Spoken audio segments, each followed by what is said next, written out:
In 1953, a disastrous flood hit the Netherlands.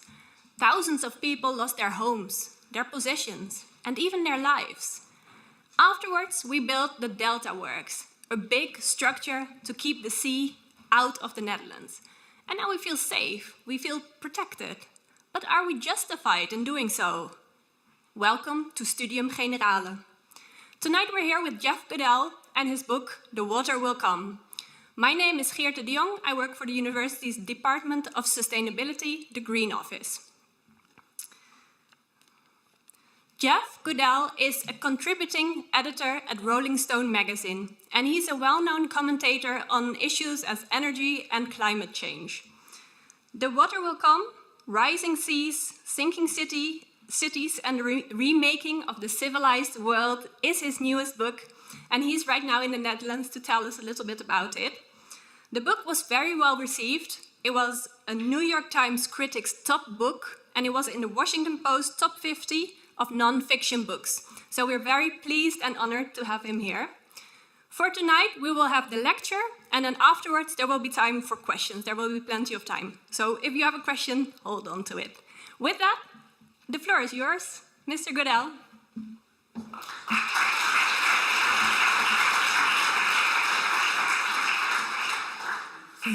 Thank you very much. That was very nice. I have to say it's very strange. I've given hundreds of talks around the world, and I've never done it from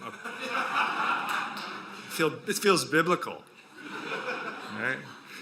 I gave a talk just 3 days ago in Palm Beach, Florida, which is one of the richest areas of Florida.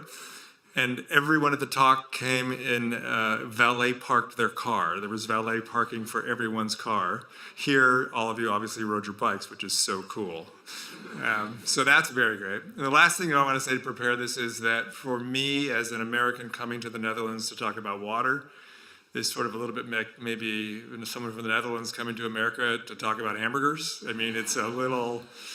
I understand that you are the experts and you've been living with this for a very long time. And while I was reporting this book and thinking about this, I learned a lot from being here. So this is my first trip back since the book has been published, and I'm really happy to be here, and I'm really grateful to all of you for coming out to talk about this. A hugely important subject, as you know far better than I do. So what I thought I'd do tonight is just talk a little bit about the book, about what I learned from it. I basically have kind of 5 ideas about questions about sea level rise that I can kind of reduce from my book to distill to these 5 ideas that I'll talk a little bit about with you. Tell you a little bit about the reporting of the book and things, and then we can just have a question and answer about whatever you would like to talk about. I should just say by introduction, I have been writing about climate change for about 18 years, full time.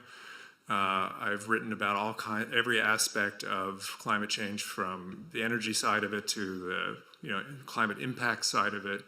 And this is my first book about sea level rise. I spent about 4.5 years, reporting and writing it. It came out last year, and it just came out in paperback.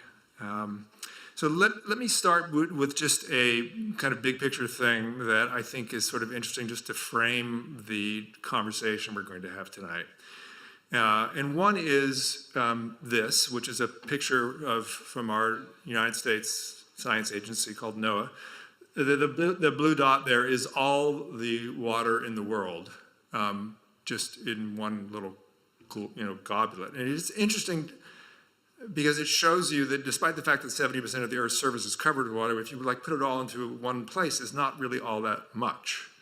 And what happens over time, right? I mean, I'm talking about geologic time, is that water gets rearranged on the planet. There's a fixed amount of water on the planet, right? Elon Musk is not making more water or anything. There's a certain amount of water.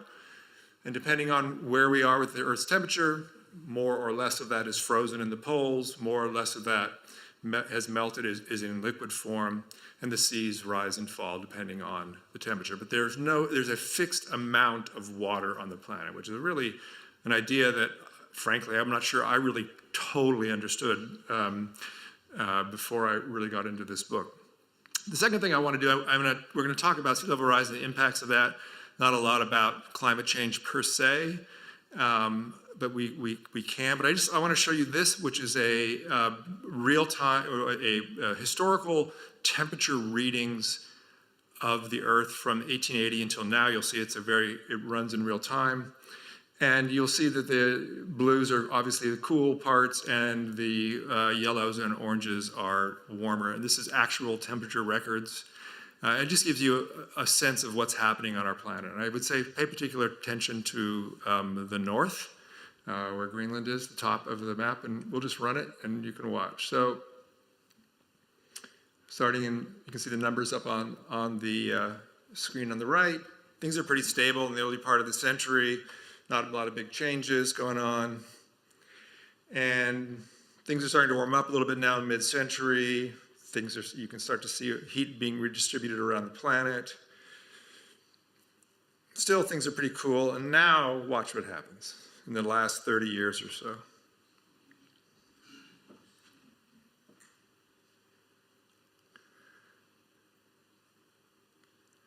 Big difference, right? And look where all the heat is, right? Up in the north. And this is why we're concerned about sea level rise, because what's happening is same thing that happens if you leave an ice cube out on a hot day, right? It melts. And we have a lot of ice that's melting now.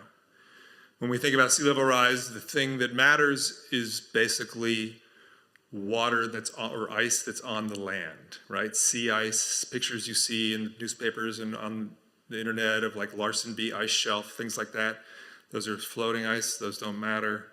What matters is what's happening in Greenland, basically, and Antarctica. Mountain glaciers, Kilimanjaro, tiny amounts of water, not really important. Some sea level rise comes from what's called thermal expansion. As the water heats up, it expands. But going forward, that's going to be a very small part of it. It's really about what's happening up in Greenland and what's happening in Antarctica. And as we heat up the planet, that ice is getting destabilized and melting. And that's what this story is broadly about. And I just want to say one other thing to frame this, which is where we are in cutting emissions. So this is just the latest after the Katowice climate negotiations just happened. You can see the line there of where we are to keep climate at 1.5, which is broadly the range that scientists have said is where we need to keep things in order to keep something like a climate sort of like what we have now. Current policies right now, we're heading towards 3.5 degrees C warming. If you want to be really optimistic about it, which is hard to do right now, but if you want to be, you might be able to get to 3. But that's still a tremendous amount of warming, like roughly double what scientists say we need to keep it at in order to keep a stable climate. So we are rushing very fast towards big changes. And of course, we're already starting to see those all around the world already, with storms, with wildfires, with changes in biodiversity, with coral reefs. I just went to the Great Barrier Reef a couple of months ago. Saw what's happening with coral reefs is very, very, very tragic. They're among the most vulnerable ecosystems, and because of the warming of the oceans, they're going away fast. So this is just a frame for the conversation. And let me tell you now a little bit about how I started this book and what I did in reporting this. I live in New York, and Hurricane Sandy came to New York City, as you may have heard about, in 2012 and wiped out a lot of lower Manhattan and parts of New Jersey Shore and everything, a big storm. I wasn't in the city that day, but I went down the next day, and I was wandering around lower Manhattan, and in lower Manhattan we had 9 feet of water that came into lower Manhattan. And of course the water had gone out by the time I got there, but the devastation was unbelievable. Cars that looked like aquariums, people carrying soggy furniture out of their homes, all that stuff. And I was talking to a climate scientist about how to write about this and how to think about this. And he said, well, one way you could think about it, Jeff, is as a kind of dry run for sea level rise. And I was like, well, what do you mean? And he said, well, 9 feet, which is about a little bit less than 3 meters. is about what the high end of projections are for the end of the century. So imagine that water that came in for Hurricane Sandy came in, but instead of going out, as it did in a few hours, it just stayed there. And that's what New York would look like at the end of the century. And I was like, wow, that's a pretty mind-blowing idea. And he said, well, you really want to blow your mind with that idea, go look, have that same thought experiment in Miami.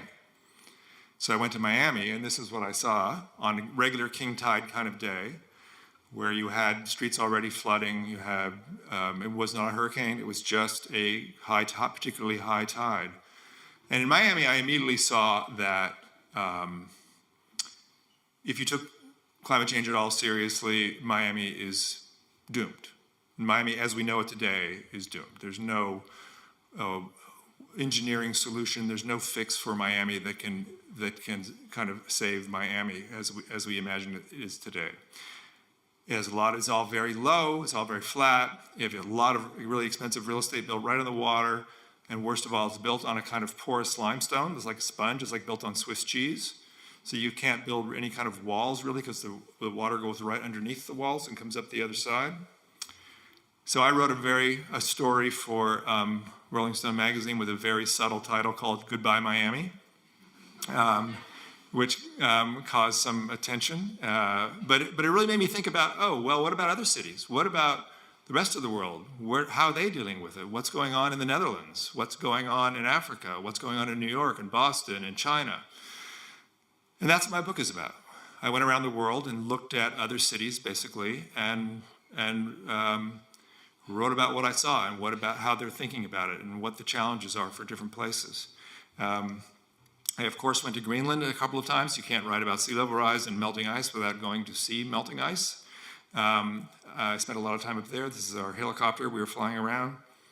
In this particular trip, I was looking at soot on the ice and the way that soot from Chinese power plants and U.S. power plants, but for particular atmospheric reasons, particularly Chinese power plants, lands on the ice, darkens the snow, increases the melt rate, and is one of the accelerants for causing Greenland to melt faster. That was one aspect of what I was looking at.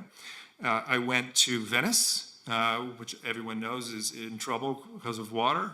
Had the very surreal experience of arriving in Venice, which I had been to before, of course, but I arrived there, and my first thought was, this is so beautiful. Every city should be in the water. Why didn't we made a mistake building cities on land? This is so fantastic. And then I went to Piazza San Marco, had a cappuccino. As I'm sitting there with my cappuccino, all of a sudden, like, the water starts rising in the piazza, and I mean, just literally coming in from the lagoon until there was 1.5 feet of water in the piazza on a normal day.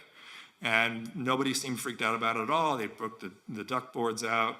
And everybody kept going. Tourists kept wandering around, taking selfies. Nothing, and it's like, oh, this is interesting. And so flooding has become an ordinary occurrence there. But as I wrote a whole chapter in my book about Venice's troubles and how they have to deal with it, which has some. I was just talking to someone in Amsterdam yesterday. There's some comparison in the sense that one of the things about Venice was that I talked to the chief engineer of the city, and he said, we dealt with rising seas and subsidence all the time for the last 1,000 years here, and all we would do is like knock down a building and build the next building higher on top of it. And if you dig down to put any kind of structure up in Venice, you run into Marco Polo's house, and then you run into Marco Polo's grandfather's house, and then you run, it's just this sort of layer cake. The city's gotten higher and higher. But he said, we can't do that anymore because we have all this incredible architecture. And nobody will. It's like it's a world gem of architecture and civilization, and you can't just knock it down and or build on top of it. So it's sort of frozen in amber, and that's one of the big reasons that they have big problems there. You can't just knock it down the way like we might be able to do in Palm Beach or something like that. I went to the Marshall Islands, which was a very mind-boggling adventure. Marshall Islands is a low-lying nation-state in the Pacific. And what was interesting there was that sea level rise was not a problem of real estate or inconvenience or economic losses. It was an existential risk. Their island is going underwater, and they have to face what does it mean for not just the loss of their fishing rights and all that, but the loss of their culture, the loss of who they are. Does a thing called the Marshall Islands exist can you have a virtual Marshall Islands? Can you have a Marshall Islands if you've all relocated to Fiji? Is that still the Marshall Islands? How do you move laws and customs and things like that? Or does it just all go away? And so that was a very, very powerful thing that I wrote a lot about in the book. I went to Alaska for 3 days with this guy who you may recognize. I'm the one on the left. That was very fun. I spent 3 days walking around Alaska with him, talking about all of this. This was in the run-up to Paris. He was very focused on climate change. He invited one journalist to go with him. I got to be the one. It's very surreal thinking about that, spending 3 days with the President of the United States talking about all these issues. It is not as surreal as imagining what that trip would be like today with our current president. That would be surreal. So I wrote about my time with President Obama, which was very, very interesting. And then I can reduce all this now to these 5 ideas, which I'll run through quickly, and then we can talk more broadly. So one of the first thoughts that I think is really important to think about with sea level rise goes back to my early connection with Hurricane Sandy. That hurricanes and typhoons are like roulette. Sea level rise is like gravity. It's a fundamentally different thing, thinking about sea level rise than thinking about storms and storm surges. You referenced the 1953 storm here.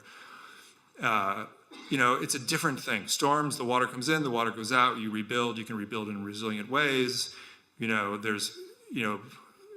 every storm, it's a 1 in 500 year, 1 in 1,000 year. There's always this idea that it's going to come, and then you'll have time, and it'll be normal. There is a normal, and then it'll come again, but you'll be presumably stronger and everything for the next storm. Sea level rise is entirely different. Sea level rise is slow, incremental, perhaps not so slow, rising of water that does not go away. It stays, and it gets higher and higher, and it's going to continue to get higher and higher, and it's not going to retreat. And that's for a variety of reasons that become obvious if you think about it for 2 seconds, makes it a fundamentally different challenge. This is just a chart of New York City changes in high tide projected by some climate scientists at Columbia. And I just use it to show that what is a normal or a high tide once or twice a month in New York now will be basically an everyday occurrence by 2050. And these are quite actually conservative. But that's how sea level rise manifests itself first, is this higher and higher tide. That the high tide that came up to the edge of the road last week in 15 years covers the road. And then in 10 years from that, it's up on the doorstep of the houses across the road. And it just keeps growing like that. And that's the way it's kind of going to be manifest, not in some tsunami that all of a sudden comes and knocks crocodiles into the lobbies of hotels. It's this creeping highness of water. This is a picture of a place in northern Florida that is illustrative of those changes. It's a very low-lying area.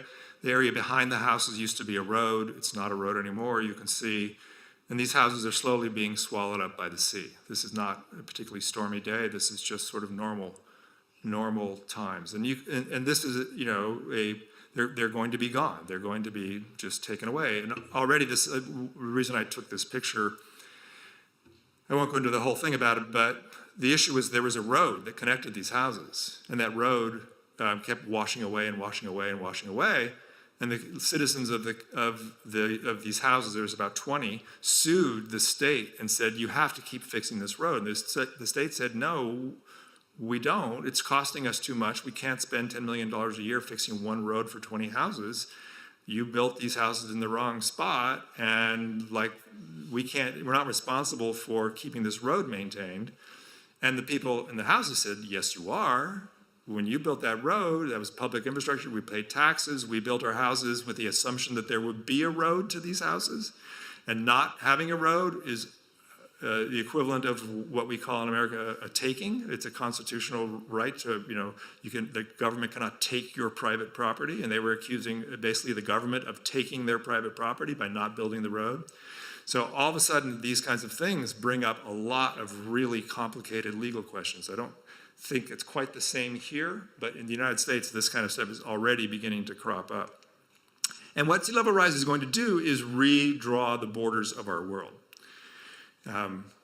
This is a picture of the eastern coast of the United States, obviously the current one, and then the dark line is where our coast was the last time temperatures and CO2 levels were the same as they are right now. This is not with a lot of warming. This is if our temperature stayed right about where it is right now and the CO2 levels stayed, by the time we get kind of what's called thermal equilibrium, which is all the heat comes out of the oceans and melts the ice, this is where we are headed right now. By most accounts, most scientists would argue that, well, all scientists argue or know that even if we stop emissions today, zero out carbon in the world, we're still going to have 1 meter or 2 of sea level rise, perhaps 3 meters. It's really an important point to grasp that we are not going to stop sea level rise. We can change the trajectory of it, but no matter how good a people we are, no matter how many plastic bags we recycle, no matter how many wind turbines we build, no matter how many Teslas we buy, there is still going to be 2-3 meters of sea level rise, which is mind-boggling. The question is, of course, how fast that happens. The more the carbon in the atmosphere, the faster the risk, the higher the risks are of it happening more quickly. But this amount of sea level rise is basically baked into our climate right now. That's why this book is called The Water Will Come. It's not called The Water Will Come unless everybody puts solar panels on their roof and recycles their plastic bags. It's called The Water Will Come. And it's a very fundamental point, I think, to grasp when thinking about what we face. The second thing, the water will come, of course, but the question is how high and how fast. That's the big issue. If it's 2 meters of sea level rise over 200 years, we can deal with it. I mean, obviously it's still complicated, but if it's 2 meters of sea level rise in 3 decades, 4 decades, that's a catastrophe, right? So this question of how fast this is going to happen is a very, very big question. And one that science does not have a really good answer for. Right now, the best estimates for what we look at just by the end of the century, and of course sea level rise does not stop magically at the end of the century. It's not like that just happens to be where the benchmark for, a kind of reference point that scientists use is between 3 and 8 or 9 feet. So that's between 1 and 3 meters by the end of the century. But what's important is that, and I'll talk a little bit about why those numbers are getting high, but what's important to realize that I really didn't realize when I started this book is that it's not going to be, or it's very unlikely to be, a very slow, gradual change. It's not like, a few millimeters every year, gradually. We look at what's happened with sea level rises in the past, and they have often moved in these big pulses because of the collapsing of ice structures and other reasons.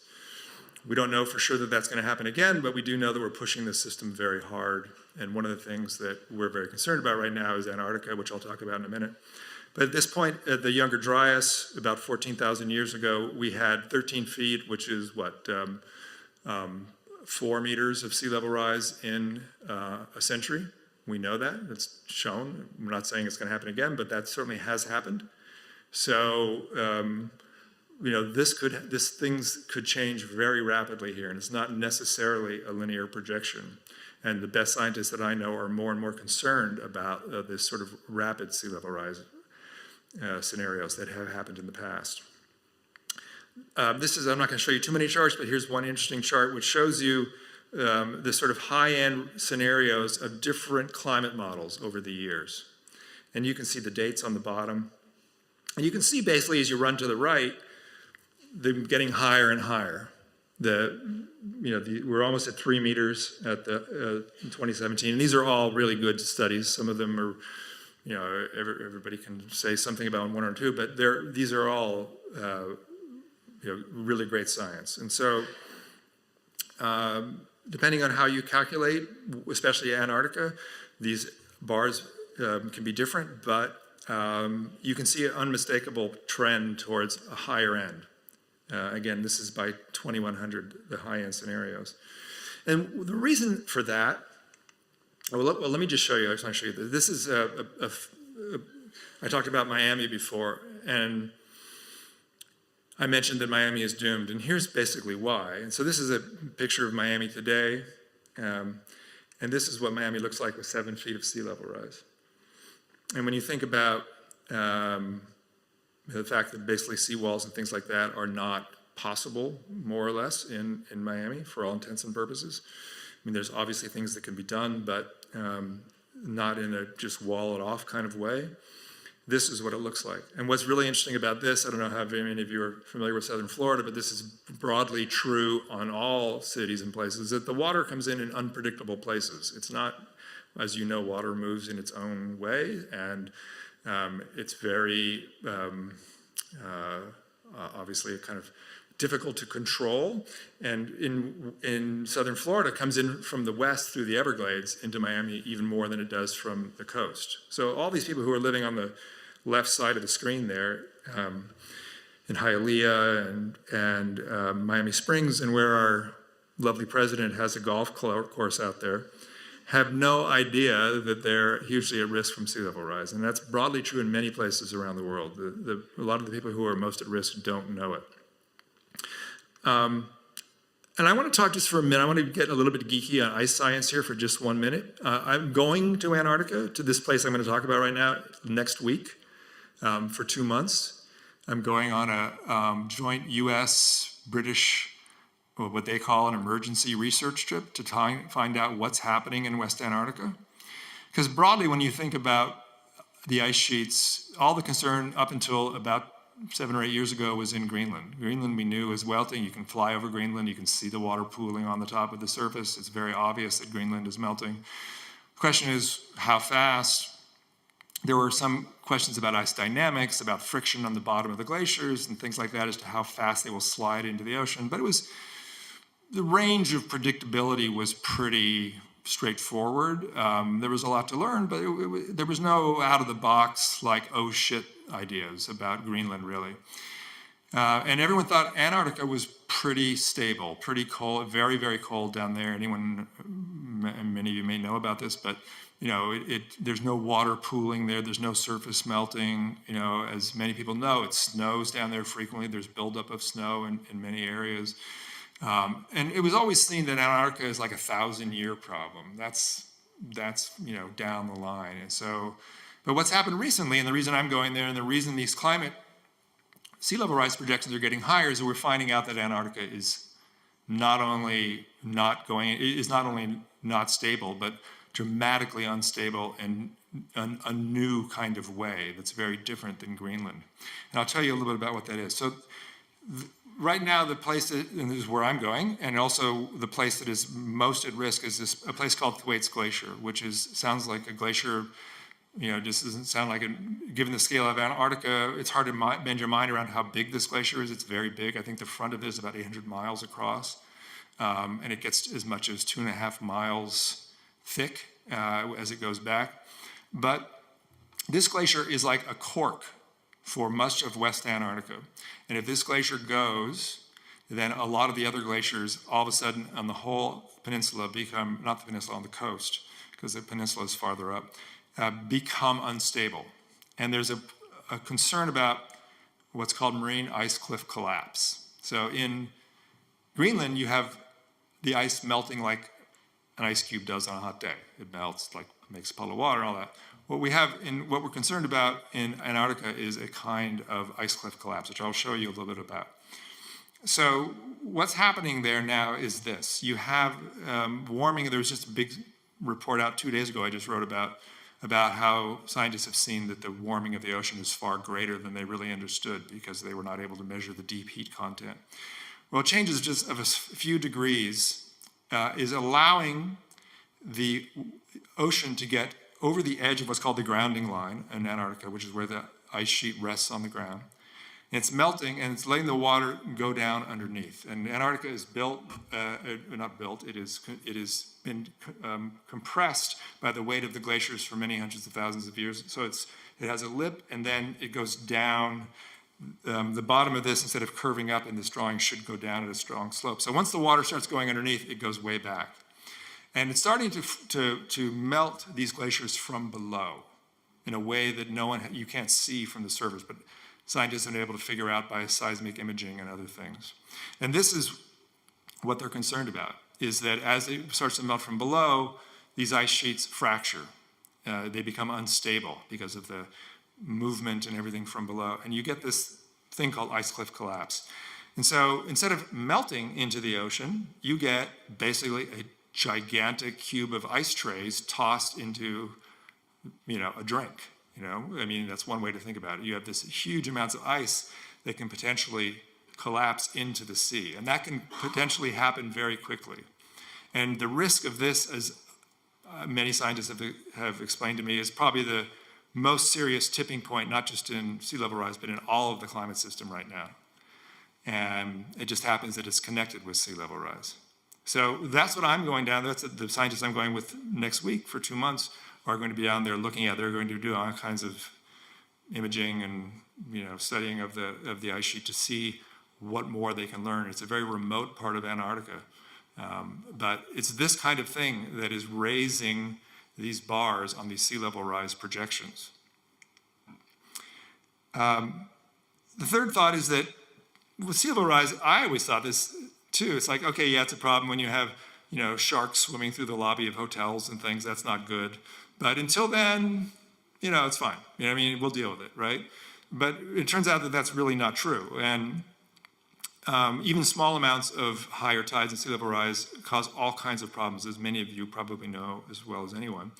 You have, first of all, problems with wastewater, septic, sewage. If you have any kind of septic tanks, as we do in America on coastal communities a lot, they stop functioning. You get bacteria in the water. You have all kinds of problems with that. Very expensive and complicated to deal with. You get marine organisms starting to move in. There's famous videos of octopuses in underground parking lots in Miami. You just get an invasion of a marine ecosystem. You're where the land, what used to be land, is now becoming ocean, and you get new creatures, new things coming in. This is a big issue that is not sexy, but very true. If any of your engineers know about corrosion, right? You can build stuff that functions in salt water really well, but salt water is very corrosive. And if it's not built to deal with salt water, that can have a huge impact on, bridge structures, foundations. One of the big problems in Venice is that the bricks in the old churches and buildings act like wicks and pull the salt water up through the brick system. And so you can go into some of these structures and see marks from corrosion of the bricks from salt water 70 or 80 feet high. It's because it's like a wick system, and it pulls it up, and those bricks are corroding. And so it's a huge problem. And what do we do about this? And they're pulling some of the bricks out, and they're putting, they can do things to put in bricks or replacements that are less corrosive. They can block off the salt water, but it's a very difficult thing to do to an entire city, much less an entire city like Venice. And then there's, of course, the question of people saying, I want out. And once you start to think that, this tide that's like nice and kind of cute and it makes the beach a little closer to me, once you start to think about, in 20 years, that's going to be in my living room, or maybe it'll be in my living room, and maybe my house will be worth half as much, you start to have people say, I'm out of here. And when you have people starting to say, I'm out of here, at exactly the same time when cities and counties and nations need to be spending more money to build defenses and things, it's a very scary scenario. And to be honest with you, this is the thing right now in America that people in coastal communities all around the country are most concerned about, is already seeing the increased costs of road maintenance, of sewage, of septic, of drinking water, and salt water into drinking systems, the costs associated with that. And as people like me go around the world and tell people about and not that I'm responsible for this, but as people get educated about the risks, they start to think differently about where they want to live. And I just spent a full day at Bank of America, one of the biggest home lending agencies in the world, in the United States. And, they obviously don't hold mortgages in a straightforward way, but still the notion of how do you write a 30-year mortgage on a house that might be worth half as much in 30 years is a very new idea for them, and going to change the dynamics of the housing market in a very, very big way, very fast, long before the actual water arrives. Then you have the problem of, one of the big issues with sea level rise is going to be these displaced people, right? This is broadly true with climate changes of all sorts, but sea level rise is going to displace a lot of people around the world. 145 million people live within 1 meter of the coast. As that water comes up, people are going to be pushed away. Where do they go? I don't need to tell you about the problems that refugees and immigrants and migrants are causing in our world right now, certainly in America and broadly around Europe, and this is going to increase exponentially from climate change, not just sea level rise, but other things too. So the political impacts of that lead to things like this, which is a president who denies that any of this is really and happening and changes the politics in a big way and wants to build walls everywhere. And, I think that when you look at the impacts of climate change, especially in sea level rise, these political impacts are the ones that are least talked about, but perhaps the most powerful, and the most difficult to kind of deal with, something to engineer around. We have a president now who is doing everything he can to undermine climate science, doing everything he can to push fossil fuels, a kind of populism rising that is about taking care of me, not thinking globally about what is obviously a problem of the collective. It's a problem of all of us, and climate change won't get solved until we think about it that way. And people like Trump are the exact opposite of that. Number 4, billions of dollars will be spent on adaptation, protection, and preservation. Some of it will be well spent, a lot of it will not. So everyone says, oh, you can just raise buildings, and you absolutely can raise buildings. Every building, any building can be raised if you have enough money and time and willpower. This is a giant hotel in Chicago. In 1880, they decided that Chicago was built too close to the lake and there are problems with sewage drainage and things. So they just raised the entire city of Chicago, which was not anything like the city of Chicago today, of course. This was 1880, there were 45,000 people there. But they raised the entire city 8 feet.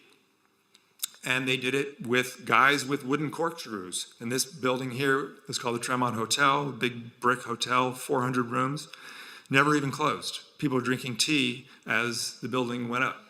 And it was fine. You could do it, right?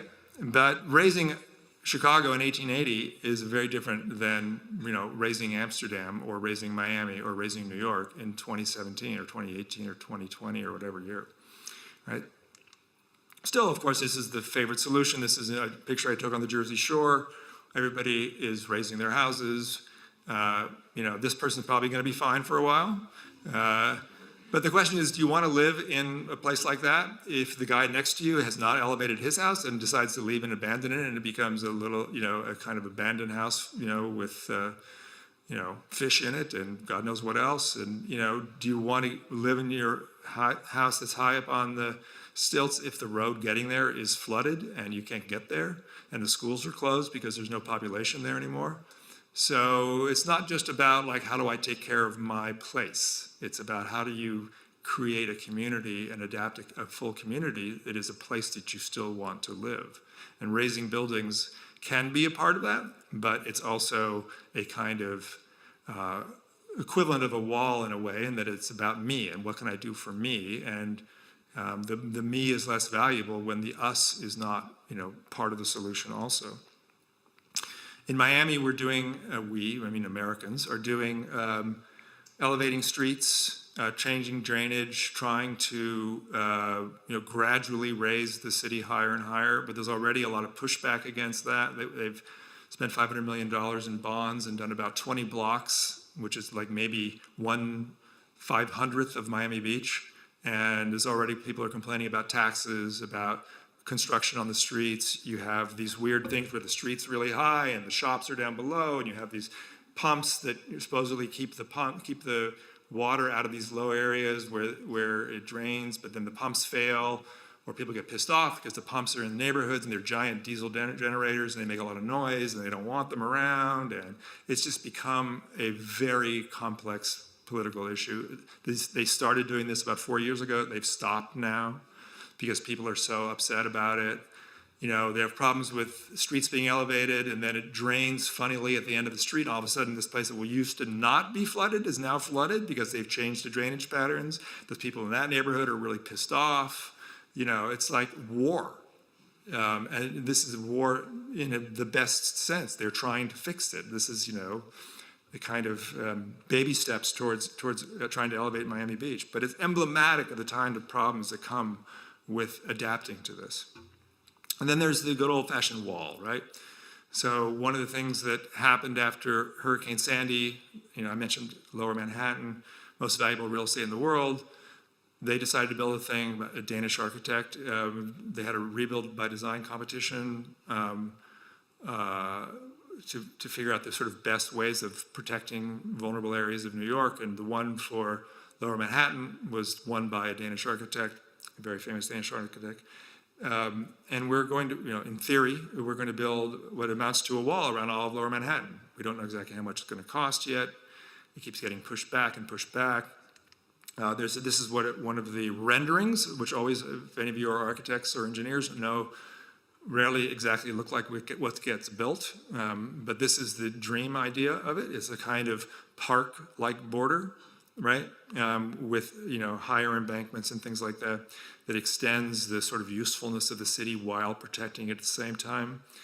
Great idea, but it's already been scaled way back from this, and some of my architect friends tell me it's going to look like a wall. A nice wall, but it's going to be very wall-like in its construction, which is great. I mean, it's probably inevitable, and certainly walls have their place, and maybe Lower Manhattan is the place for it. But it's very problematic. If you look at this, you know, you want to build a wall and you're on, say, 34th Street, you're pretty happy about this. You're like, oh, I'm good. I'm on 34th Street. I'm protected. If you're on 47th Street, you're like, well, wait a minute. Why didn't you go 5 more blocks so I could be protected too, right? Why did you decide that's where it is and not me? And then if you're out in Brooklyn and you're like, well, why don't you have a famous Danish architect out there building a wall for us because we're even more at risk. But of course, the city is not going to spend $10 billion and hire famous Danish architects to build walls in working class communities, right? So there's a huge social justice issue that comes up immediately with walls that's very complex. And of course, you know, they don't work if they're not.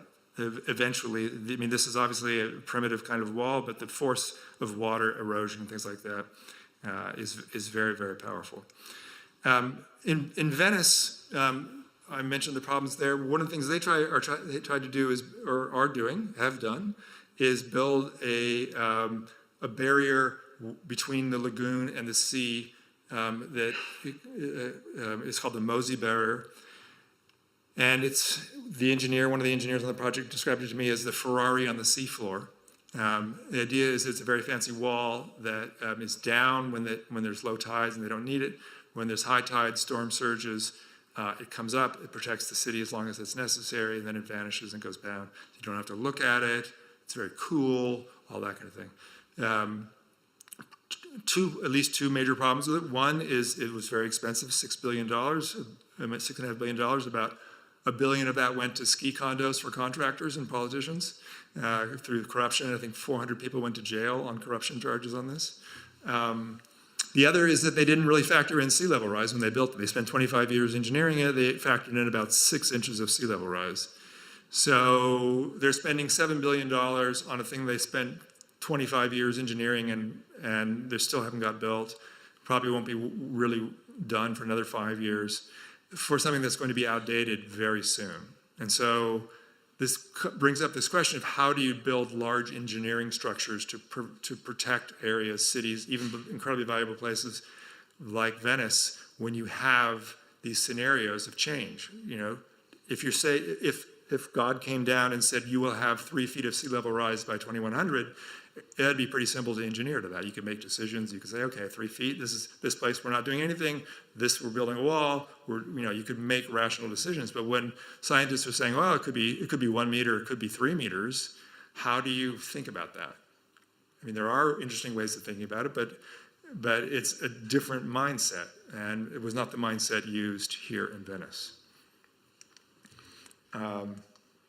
And just the last thing about these building protections is that, we can raise houses, you can put walls up, but it's the large infrastructure that's really the problem. It's like real ports, airports, things like that make a community or an area, give it life, are vital networks to the rest of the world. And how do you raise an airport? How do you relocate an airport? That kind of thing. I mean, obviously you can build an airport in many places, but the politics of doing that is incredibly complicated. Moving highways, transportation system, railroad tracks, all that stuff. And this was made clear to me when I was traveling with then Secretary of State John Kerry. We went to Norfolk Naval Base in Virginia, which is the largest naval base in the world, and in a very vulnerable area. And Secretary Kerry understands all this very well. And I was standing with him on the deck of a battleship when he asked the head of the base, 75,000 people work and live on this base, 7 aircraft carriers, all the operations for Europe and the Middle East are based, headquartered out of this. He said to the commander, how much time does this base have? And the commander said 20 to 40 years. And that's a mind-boggling idea if you think about what it means to move a base like that or do something with the base.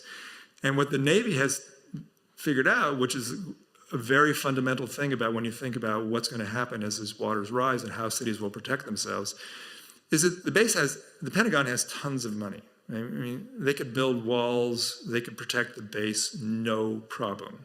That's not the issue. They could raise the piers, all those things could be done. The problem is that none of that matters if the 75,000 people who work on the base can't get there because their homes are flooded in the region all around, or they can't afford to live there because the insurance is so expensive, or they can't get mortgages because the banks don't believe they're going to be there. And the railroads are all underwater because raising the railroads is a whole other thing that the Navy has nothing to do with. And so if they can't get their munitions, they can't get stuff on a railroad, the community all around it is flooded, schools are closed because there's no tax revenues. How do you run a base? So for the Navy, they figured out, well, saving the base means saving a large part of coastal Virginia. And that's a whole other question. And so that's what a lot of places are going to confront one way or another, is that it's one thing to save yourself or raise your house. It's another thing to think about all the structures that go around that make it a place worth living or building a base in. And I'm not privy to what the Pentagon's thinking, but it's pretty obvious that they're going to have to, they're not going to protect the base in any meaningful way. They're going to move. And that's going to have huge economic impacts for that community. I mean, gargantuan. It's going to be huge political battle too. So last thing, and we'll wrap this up. Opportunity sometimes comes disguised as catastrophe. One of the things that I've felt during this is that for all the sort of, stories about flooding and doom and economic loss, it's also an incredibly creative time. And we're going to find a lot of really interesting creative solutions to these problems. I visited one right here. A lot of you probably know about this. This is not about sea level rise per se, but it has to do with flooding, and it's on the Rhine. And they built it's called Room for the River. They built a kind of passage for the river. So instead of flooding the lands all around whenever there was big rainstorms and things, it gave the river sort of room to flood in a channeled way. Huge engineering project, but really smart and really interesting. Solved a lot of problems at once, and I think is a great example of the kinds of things we're going to see about kind of redesigning where and how we live. This was I went to Lagos, Nigeria, and spent a few weeks living in the water slums there. And it was in Nigeria that I really figured out that the problem with sea level rise is is all this built infrastructure, all the sort of infrastructure of the fossil fuel age, all the hotels and buildings and roads that we built in the last 100 years or so, with the idea that the water is here and the land is there and never will that move, are what is the problem. And if you go to a place like the water slums in Lagos, where every house is on stilts and there is no fixed infrastructure for all intents and purposes, you talk to them about how are you going to handle 2 meters of sea level rise, and they're like, oh, we can do that in like a weekend. We just get bigger stilts and raise our houses and the boats float, and what's the big deal? We're not worried. And I really made it clear to me that, it is a problem of our kind of 20th century fossil fuel world that's at risk here. Anyway, this is a floating schoolhouse done by a Dutch-Nigerian architect that was, I thought, really interesting just because it was a great example of a really valuable structure. It was built in a very simple and elegant way, just with oil drums and, you can see kind of scrap lumber. But it was a floating structure that transformed the community in a big way and really improved their lives and gave them room for, recreation, for school, for all kinds of things. And I just thought of it as a very kind of creative solution for a community. This is a friend of mine's rendering who's a very well-known architect in Miami about what Miami will evolve out into, platform cities kind of thing. There's many versions of this. Lots of architects are thinking about this, but it's obvious we're going to move in this kind of direction. Everybody loves to live on the water. This kind of thing is eminently doable. He uses a lot of the technology and ideas of oil platforms, drilling platforms to do this. And obviously this is a, kind of island for the rich kind of idea, but you can see this. I don't have the picture, but there's another picture of a guy in Mexico who built his own floating house island with a bunch of Pepsi bottles tied together and with putting dirt on top of them and everything, and it's very cool. But these sort of floating structures, which I'm sure many of you here are very well aware of, there's doing interesting things in Rotterdam and things with them, are certainly the kind of things that we're going to be evolving towards. And I can't tell you how many really interesting architects and urban planners I've encountered in the last year who are really now thinking seriously about how do we reorganize a city around water? How do we think differently about water, not just about walls? I mean, you here in the Netherlands have this idea of living with water, and I think that's broadly where this is all going. And in that sense, I find it to be really inspiring. I think it's going to be a very creative moment for anybody who's thinking about these kinds of issues, about how we live. So let me just wrap up with the last things, so what do we do now kind of thing, and then we're happy to take questions.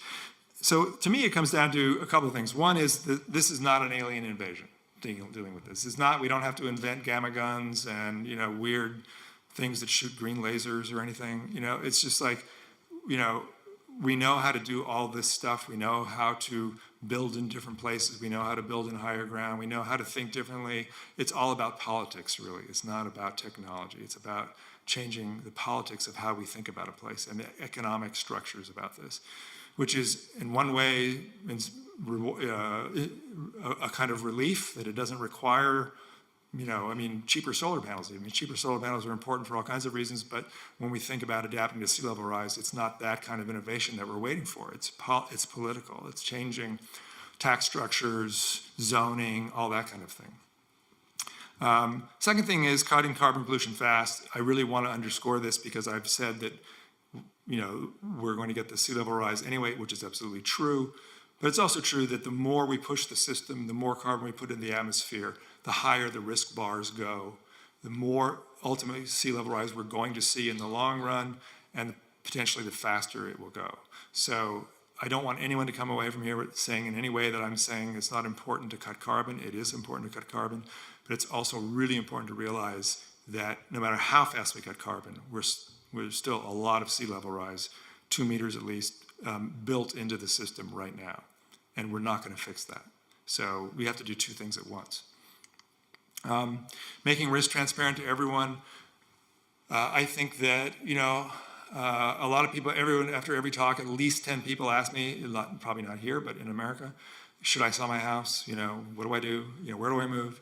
And I think it's all about risk. I mean, I think, you know, if you want to have a condo on Miami Beach that costs $10 million and you think, and have it for 10 years and you might lose $5 million on it or something, but you can afford that and you want to spend 10 years on the beach, having fun with your family or whatever, great. I think that's fine, as long as you understand the risks of what we're dealing with here. As I showed you that map of Florida, there's a lot of people, though, who don't know that they're at risk and aren't thinking about this as a real risk. And the economic consequences of lost economic value, especially in real estate, are gargantuan with this on this issue. And I think everybody has to have their own tolerance for that. You know, I know a lot of people whose grandfathers, great-grandfathers built beach houses for them. They are not going to sell them until, you know, they're washed away themselves with the lobsters and stuff. And that's fine. You know, that's great. But as long as you know that's what you're facing, that's great. So I just think this idea that we need to make our own decisions about this, but being fully informed about it. Retreat is not a dirty word. I think ultimately there's no way around that there's going to be massive retreat from the coastlines and low-lying areas. Economics will drive it. It's not a political thing. It's going to happen, inevitable. The question is it going to happen in a kind of coherent, organized way, or in a way that's very kind of Mad Max kind of way of just, you know, every person for themselves and everything. And I think one of the big things local governments and nations can do now is beginning to change development patterns, building in low-lying areas, acknowledging the reality of this kind of stuff, and you know, famous idea of when you're in a hole, the first thing you do is stop digging. You know, the thing we need to do first, most important right now, is stop building in low-lying areas and stop putting more and more people at risk and begin changing development patterns and stuff so that we're out of areas. But this is a very hard thing to do. In America, we're doing some buyouts of some low-lying areas because the costs of rebuilding through insurance and our National Flood Insurance Program are so high. But buyouts are really expensive, and you know, you can do it in a few places, but you're not going to buy out all of South Florida or Virginia or Bangladesh. You know, so beginning to change these patterns right now is really important. And the last one is remembering this idea that we're all in this together, and this goes to the broadly about climate change, but it also goes to what I was talking about with houses and raising your house and all that kind of thing. Is that, you know, this is a global problem. This is a problem that we're all in this together. I was talking to some people yesterday in Amsterdam about, you know, green energy here, about, you know, arguments about wind turbines and whether they should be, where they should be built and all this kind of thing. And, you know, all that's really important, but, you know, what happens here in the Netherlands is going to be driven largely by what happens in the world, not just here. So, you know, if we don't all come together and deal with this, if we don't all change in a big way, then whatever you do here is not going to have a lot of impact. I mean, you could have a lot of impact in a moral way and as an example, and it's really important to do. I'm not saying that, but climate change and sea level rise in particular are the embodiment of a problem of that we're all in this together and require this sort of larger global communication and conversation and thinking about this, both from the neighborhood level of raising buildings and doing things, tax money, how it's spent, to the global level of cutting carbon, of rich nations helping poorer nations out, all those kinds of things that many of you are probably familiar with. So anyway, that's what I learned from 4 years of writing and reporting this book. Those are the things that I wanted to share with you. And now I am happy to talk about anything you'd like to talk about.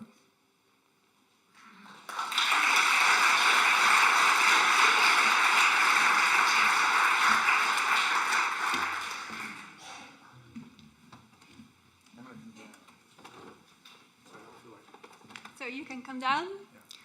Yeah. Thank you Thank you so much for this story. I think it was very confronting and very, well, life-changing maybe, but good to hear. And I was glad for point 5. I was starting to panic a little, but there's also opportunities.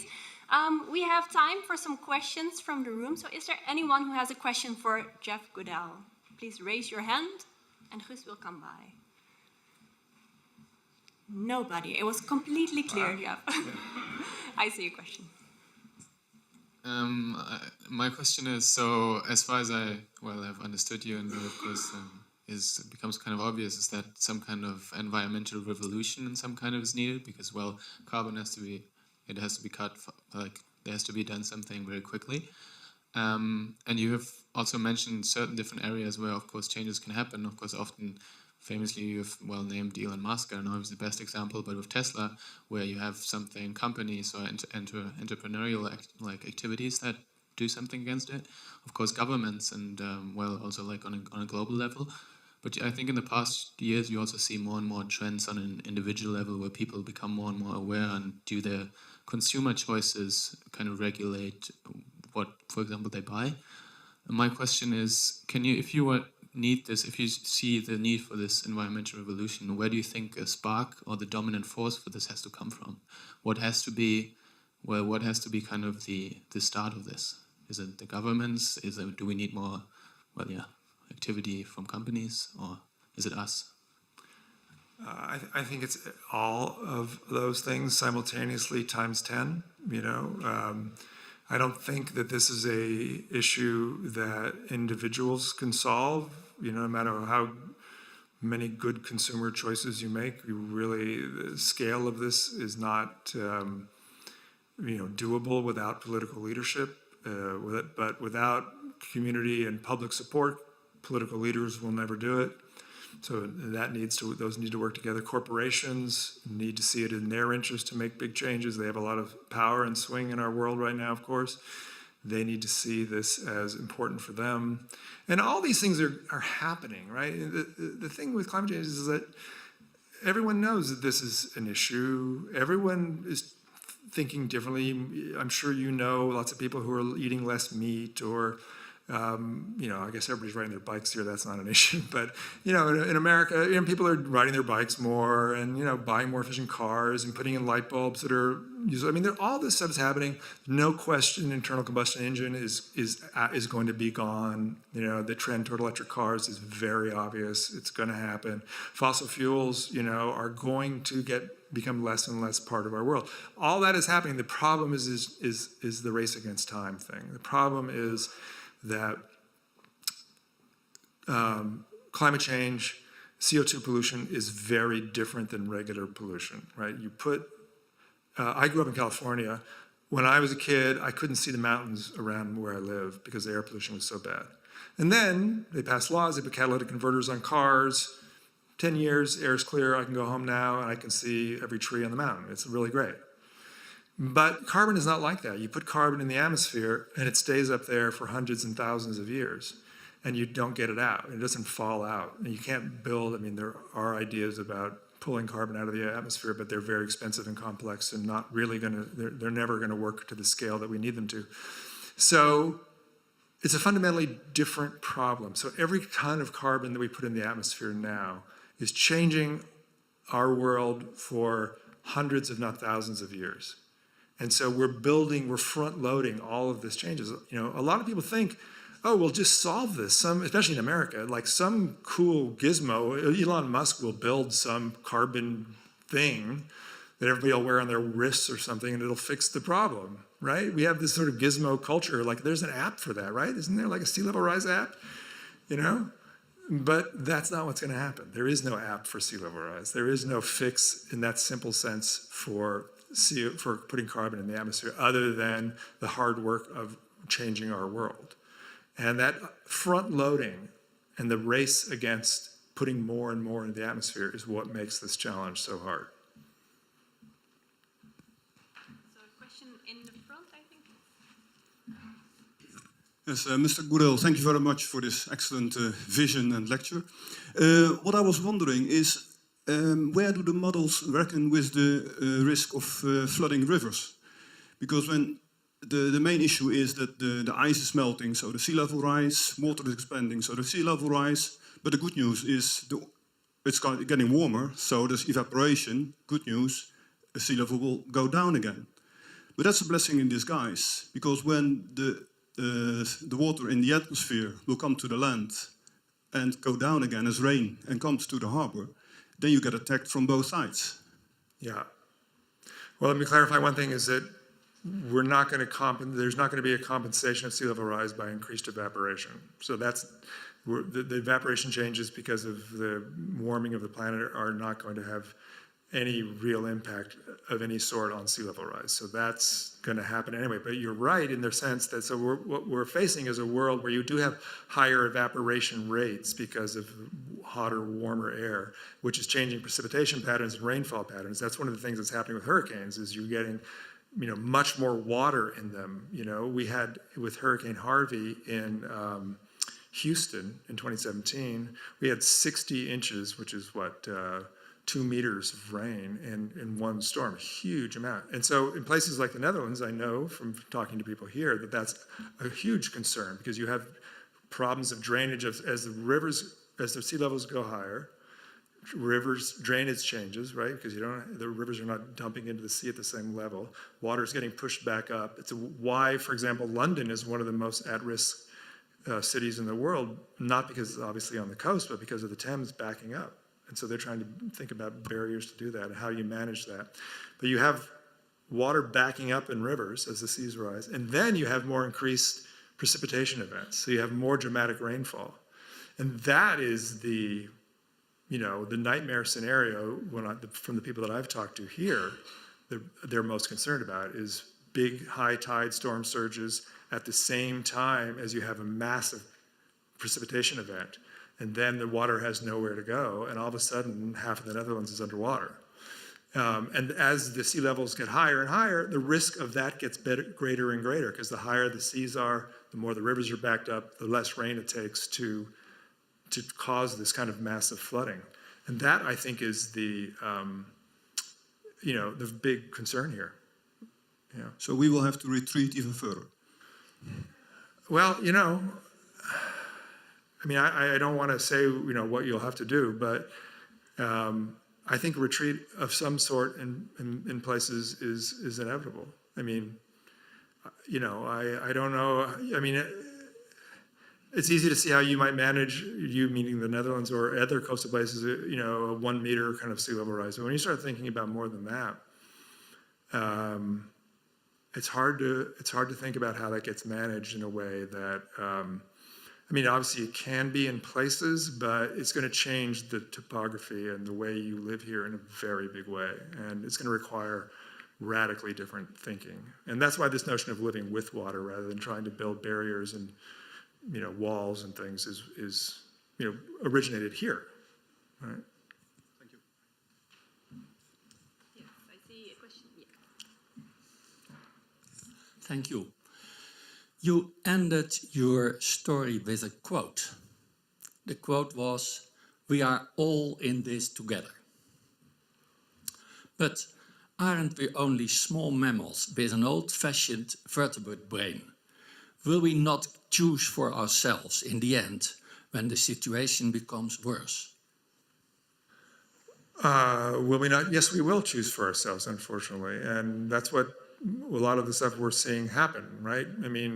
Survival of yourself is always one's paramount concern. And that's what makes it so difficult to solve this problem, right? That's why people raise their own house and think they're fine, and they don't think about the community around them, or they prohibit wind turbines from being built because they don't want their view to be messed up, but the fact that it might be important for everybody else is, but what about me? I don't want to look at that thing, And so, yes, that's the heart of what Trump is doing. It's like we're building walls because brown people are coming in and they're taking your jobs and they're taking your money and they're, raping your children. And so we got to build walls and keep them out because we have to protect ourselves. And that Darwinian thing, absolutely. And you see this in Europe too, right now with, I think one of the kind of toughest trends when you think about solving this problem globally that you see right now that you didn't see, say, in Paris, which I was at. It was an incredibly optimistic moment. And Trump is emblematic of this, is that when people and countries begin to feel economic pressure, economic downturns and stuff, all this climate talk goes out the window. It's like, forget, we need jobs, just build. In Virginia, for example, one particular city was wiped out by big storms. And the city took a big hit economically. And the smart thing to do, which they had said that they were going to do before, was to not rebuild in the low-lying areas. There are certain areas that are just like right on the water, totally wiped out, stupid places to build, especially in a world of rising seas, forget it, right? The notion is, oh, we're going to be smart, we're going to change building codes, we're going to relocate to other places. They've done the opposite. They have lowered building codes and restrictions and encouraging people to build flimsier structures in low-lying areas because they have such economic desperation. And if people leave, the jobs will go, the schools will close, property tax will go down.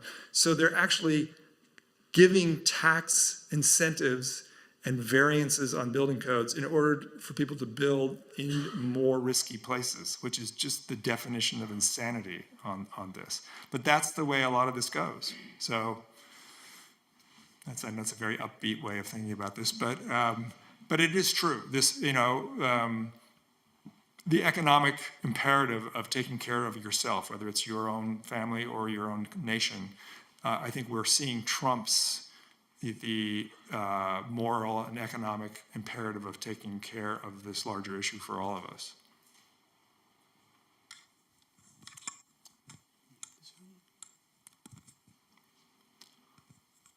What was your intrinsic motivation to write this book?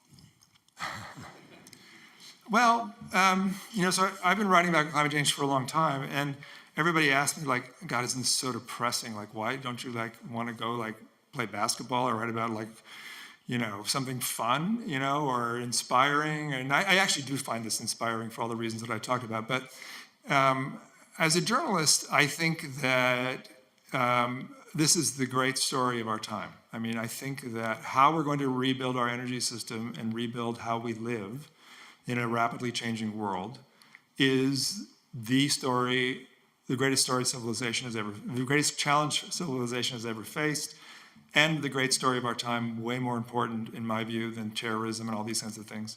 It's the overarching story. And to me, it's endlessly fascinating. It's just interesting for me I find it really just intellectually fascinating to watch how this is playing out and what's celebrating the heroes who are doing the great things, the climate scientists, the entrepreneurs who are really telling the truth, standing up, doing what needs to be done, the political leaders who are taking great heat for this, people like Tony DeBruym, who recently passed, who was the foreign minister of the Marshall Islands, who stood up in Paris, confronted the entire world and said, you rich developing world have caused this problem. You're the ones who are putting our nation underwater. You bear the moral burden of dealing with this. You have to think more seriously about it. It was like a very, very powerful speech and presentation that went right to the heart of, human values and things. So I found all that kind of stuff really inspiring and interesting. And I can't think of anything I'd rather do with my time than write about this. Plus, I have 3 kids, and I care about their world.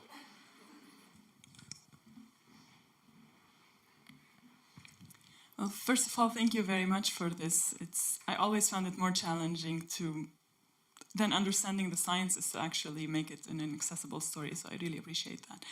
Now, my question is, are you concerned about the potential response to, for example, the Antarctica and the rapid deterioration of ice sheets in Antarctica, that solar radiation management and that's the sulfur that people put in the atmosphere to block the sunlight, that this will become more on the radar of discussions? Now it's mainly academic.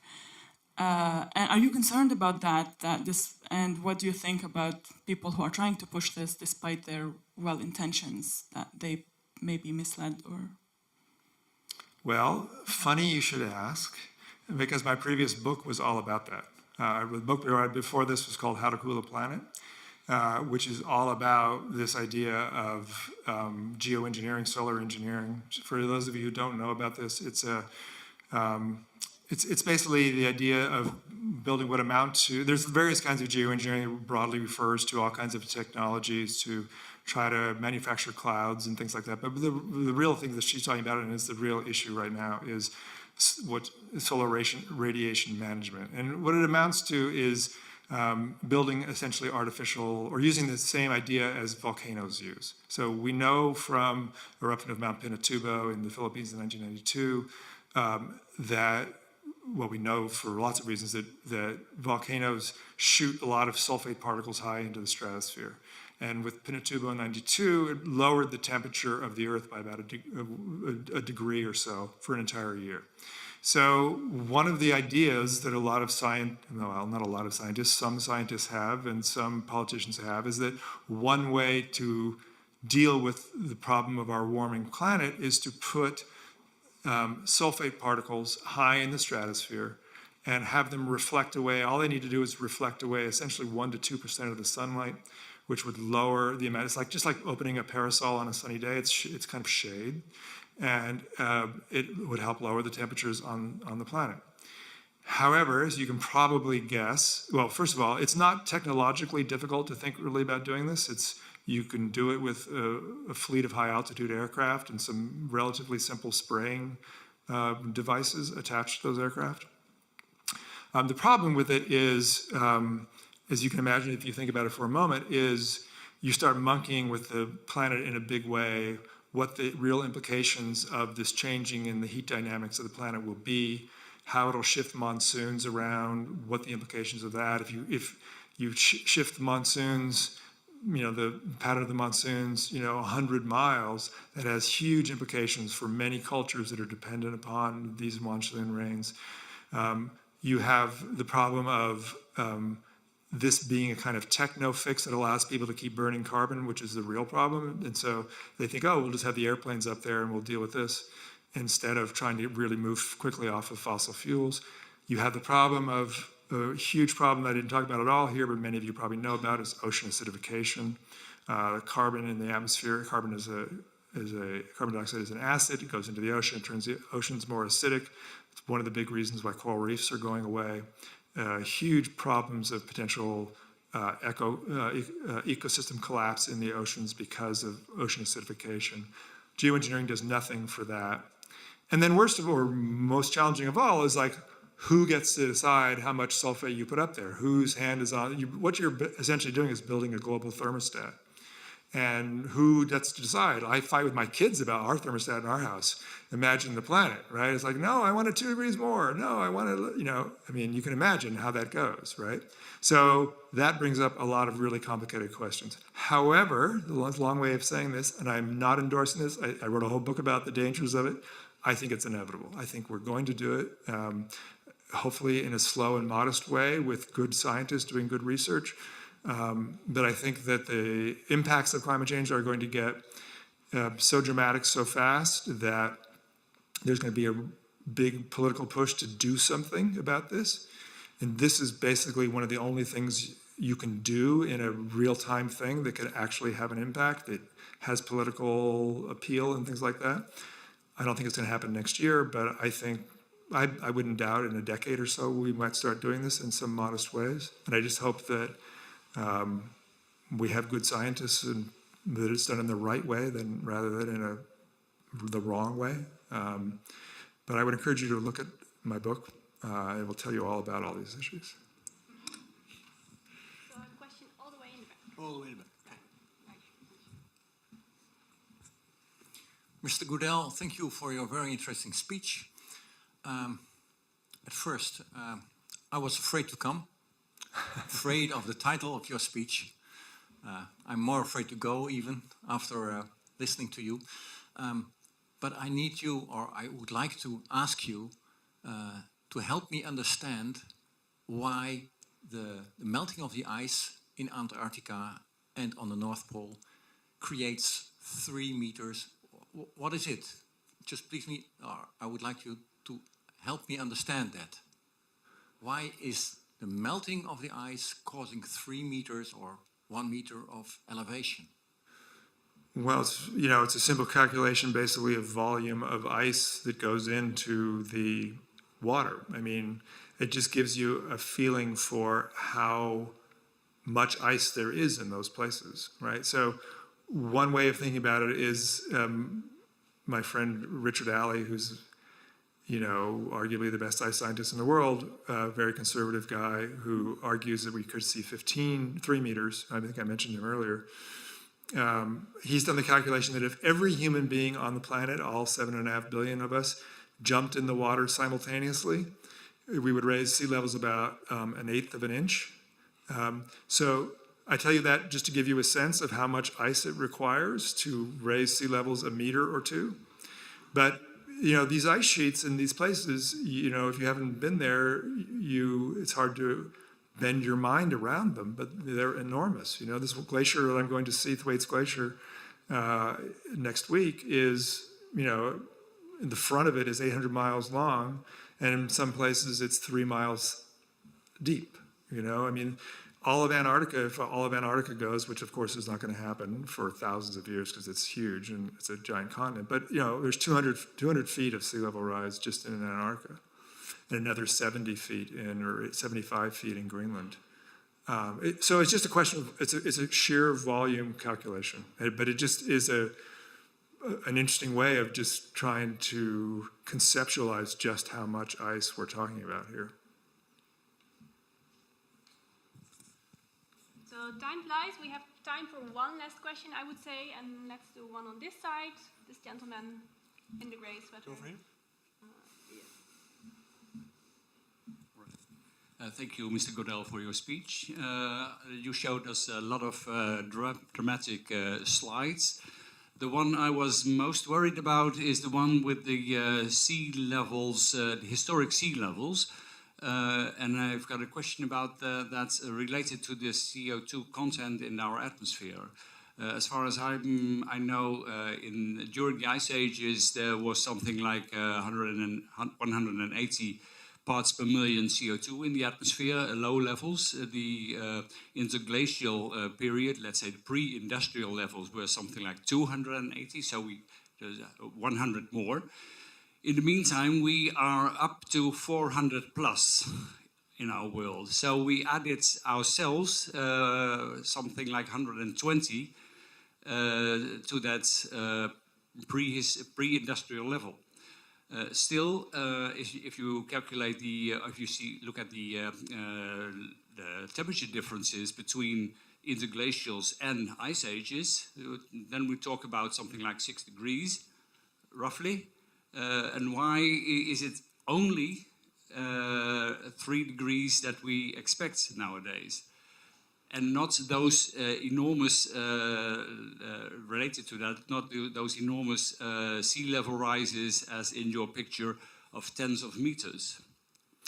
Well, so you're basically asking a question about sort of thermodynamics, about how CO2 levels relate to temperature and relate to the amount of ice on Earth, right? And so in the past, all of these have gyrated. There have been many moments in the past where CO2 levels were far above 410 parts per million because of volcanic eruptions, right? Volcanoes put billions of tons of CO2 into the atmosphere. So, for example, that slide I showed you with the coastline of the eastern United States moved in, carbon levels were about 410 parts per million then, 3 million years ago, and the temperature was about the same. And that's where the sea level was once, the equilibrium happened. So, there have certainly been times in the past where we've had much more radical both CO2 levels and temperatures. There have been times when there's essentially been no ice on the planet, right? We're not heading towards that. And there's been, of course, this sort of snowball Earth moments when you've had, Manhattan is still rebounding from having been covered by glaciers during the last glacials. So, the question really is about how fast we're forcing all this and how fast we're changing it. And we're putting CO2 into the atmosphere right now at a rate about 100 times what we have any known history of doing on the planet. So we're essentially taking this climate system and giving it a really hard shove, much harder shove than nature has ever done that we know of to it before. What a lot of climate science is about is figuring out what the impact, what the implications of that shove will be. How fast the ice will melt, how fast temperatures will rise as a result of that. There's all kinds of complex calculations. So I don't know if that's what you're really, does that answer your question at all? I mean, I'm not quite sure. My question, of course, relates to the delay that global temperature has related to a certain CO2 level in the atmosphere. Right. Is this a feed-forward mechanism? Is it feedback? In fact, what you're telling is that it used to have a normal balance because CO2 levels rose very slowly, and the atmosphere and also the sea levels acted accordingly very slowly. So it was more or less a balanced situation. Right. But now we are boosting it. Right. Some people fear that the reaction of our atmosphere and also the sea level rise is lagging behind, and, right. and there is more to worry about than just the equilibrium value between temperature, CO2, and sea level. Right. So just to be clear, so there's no lag between CO2. So CO2 acts as an insulator, right? Basically, traps heat, in the atmosphere. There's no lag between a CO2 molecule being there and that heat trapping. The heat is trapped instantly, right? The question is where that heat goes. Does it radiate back? How much of it can be radiated back out? And the big story is the oceans. 93% of the extra heat from extra CO2, is in our oceans. And so the oceans has acted as this big heat sink if we didn't have oceans, in theoretical, we would have much higher temperatures because that heat would not have been absorbed by the oceans. So they've kind of dampened the effect by absorbing the heat. However, so that's been good in the sense that it's slowed the air temperature rise that we would have had, right? But it acts like a big kind of flywheel for this heat. So even if we cool things, if we use geoengineering and reflect away sunlight, one of the reasons it's not going to stop sea level rise is because you're not going to be able to cool the oceans off. And the oceans are going to be like, it's like taking a rock out of a fire. It's going to be hot for a long time. So that radiation will continue to happen. So it's the question, the lag is not in the CO2 to temperature impact itself. It's in where that heat is stored as it warms up. I hope this helps without getting too geeky. Maybe too geeky, but we do have to wrap up. I'm sorry to say. I saw some more questions, but luckily you can tweet to Jeff or send an email, I think. Happy to do that. Jeff, thank you so much for being here. We have a little present for you. Thank you. I have a Dopper bottle. I don't know if you know it. No. This is a Dutch invention, and you can carry your own tap water in it. Oh, great. And also it unscrews into a certain kind of wine glass. So it's very fancy. Does it work for beer too? Of course. Tiny beers. Okay. And also I have a book for you from a Dutch writer. It's an English book. It's translated, but it's from a Dutch writer. So I hope great. you'll enjoy it. Thank you very much. Thank you so much for being here and for sharing all your knowledge and information. And thank you so much, audience, for your attention. Thank you. Thank you very much.